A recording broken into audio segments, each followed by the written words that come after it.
What is up, guys? So for today, it's gonna be on the Tesla 2. This guy right here, this little blue box that I'm holding in my hand right here. And I gotta say, this is probably one of the easiest box mods that I've come across to date. Mostly because it functions just like a Mac mod. Um, However, there is no 18650 batteries.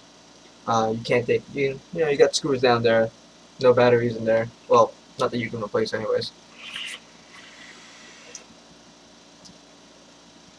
And how this works is you just pop on your RDA and go ahead and hit the fire button 5 times, turns on. And you get that blue light right there, and then it fires. Really simple, really easy. Um, I'm going to show you how to charge it in the close-ups. Just gonna show you the outside of this. I mean, it's really simple. It's a box, one button, and that's really it. Um, what I have in here right now is a parallel build. Let's see if I can get that thing to focus a little bit better. There we go. What I have in here right now is a parallel build, 24 gauge, I believe Cantho, could be Nichrome, I could be wrong. Um, I forgot what the ohmage is, to be honest with you, but I'm getting mad cloudage out of it, out of this swirl fish from Vapor DNA, just like that. Alright, I'm going to go ahead and bring it down right over here. Alrighty, so this is the box that Tesla 2 comes in. Pretty self-explanatory box, nothing really crazy on it.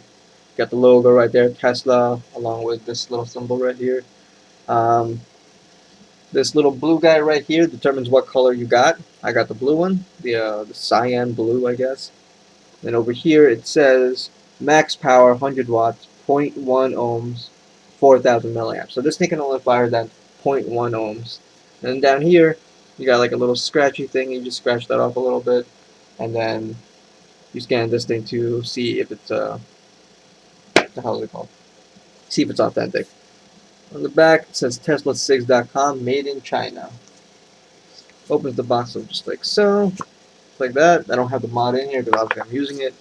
A little instruction manual, Tesla 1 and Tesla 2. Just gives you like little tidbits here and there, nothing really crazy. 100 watts, max output is 4.2 volts, max output for is 40 amps, and the atomizing resistance goes down to zero point 0.1 ohms. So just remember that if you're going to be rocking this guy, it's only going to be 0.1 ohms, the lowest you can go. So no super sub-ohm build on this guy. Um, Voltage indicating. So now when you're firing this button right here, this button is going to change colors. So right now it's firing off blue, so that means it's got a nice charge in it. So that thing, when it's just like that, just like a mech mod, it's going to be firing at 3.7 to 4.2 volts. The more you use it, the more it dies down a little bit.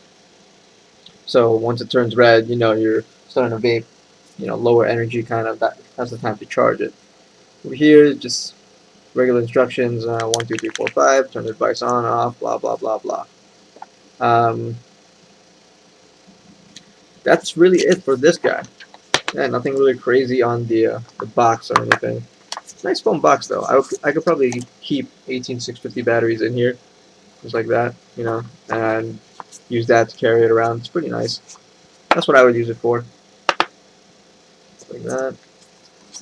So if you don't have like any of these battery cases around, like this guy right here, that's cool too. Alrighty, so out of the box, you guys saw there was nothing else in the box but this guy. Nothing else but the Tesla 2, so you're going to have to supply your own micro USB charger. So if you have an Android phone, not really a big deal. You already have one. Probably have like 6 like I do. I don't know why I have that many chargers. But you got right here 5 holes for battery venting, yeah, whatever. And then up here you have the 510 connection. Very simple. Just pop it on, spring loaded. So really makes a contact for everything.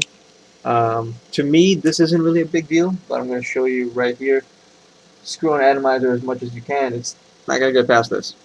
It's a little bit annoying. It doesn't really bother me too much. Doesn't interfere with the quality of the product. In fact, I actually prefer it like this. With a tiny little gap, barely noticeable gap. Because, like, if you over drip or something, I don't want to get into the 510 connection. That kind of stops it. So that's a good thing for me. Some people might not like that, but okay, to each his own. And then right there, Tesla 2, fire button. and it's the same build that I showed you earlier. Woo! Ow! So yeah, this thing fires pretty goddamn nice for something simple as this. So yeah, so that's the Tesla 2. A couple of pros and a couple of cons. Nothing like really major. Um, Pro, simple device, like really simple, like holy crap simple. You just pop it on and go, and you don't have to worry about anything else. While that is a pro, some people see it as a con. You know, they want like wattage up and wattage down. They want to control it. But you know, for the newbies out there, I think this is spectacular. You know, it functions just like my Excalibur mod here. It functions just like my Praxis mod over there, and I don't have to go around and change batteries left and right. You know, this thing holds a pretty decent amount of charge into it. I can go ahead and get like a day and a half use out of it. I'm actually running off like my battery from 2 nights ago. I haven't charged this thing since then, and you can see it's still firing pretty strong. One thing though, I do not use this when I'm driving. I actually don't put any of my tanks on here because with tanks, I feel like I have to be more precise with tanks. I can't use a mech mod like this. Mech mod like this on one of my tanks, like this source code right here. I choose not to use that just because, you know, for me, I want to fire it to at a constant whatever the hell I feel like it to be. So just like that, really easy.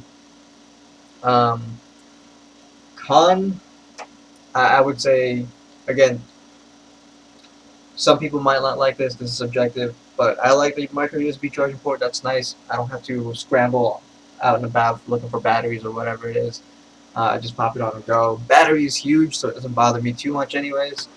Um, and that gap, while some people will hate it, I don't mind it. In fact, I actually think that's cool.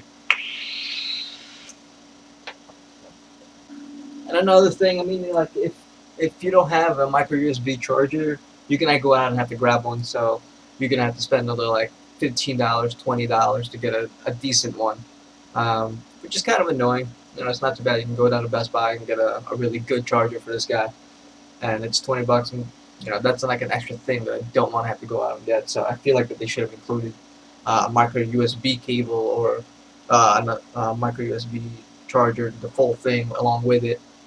Um, it says on the instructions that you should only charge it with a 5 volt 1 amp kind of deal, but I've been using 2.4 volts. I haven't had any problems with it. 2.4 amps, sorry. So no problems with it. It actually charges a little bit faster because you're using a 2.4 amp charger. All right, and I ordered this guy, you know, a while back, maybe like 2 weeks now, 3 weeks, maybe even a month. I don't really remember, to be honest with you. But I don't remember exactly what website I got it off of. I'm pretty sure it was ecigavenue. I could be wrong, but ecigavenue is selling this thing for like $55 right now if you can find one. Um, I've seen some places go for like $45, but they were out of stock. So just keep an eye out. It's really a good product to have as a backup. For me, when I go to work, this is what I use when I'm driving or on the briefcase, whichever one I feel like using. Then I bring this when I'm at work.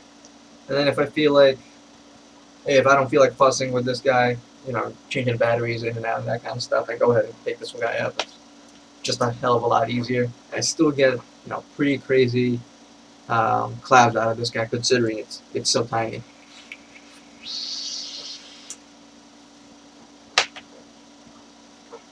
It's $55. Would I go out and buy this again? You know what? I probably would. I know I'm kind of like trailing off into something like what Rip Trippers usually does. You know, he does this little thing, and he does his breakdown over there, and then he tells you if you should buy it or not. But I really think that um, that it's a good product to have as a backup plan, and because I like backup plans, I always have it with me. But that's up to you. So that's a pretty quick video, maybe like 7 minutes long, 8 minutes long, nothing too crazy. If you have any questions or comments, let me know. Post a comment down below. Let me know, and I'll try to get back to you. I'll comment, or if it's something big, I might have to do a follow-up video on it.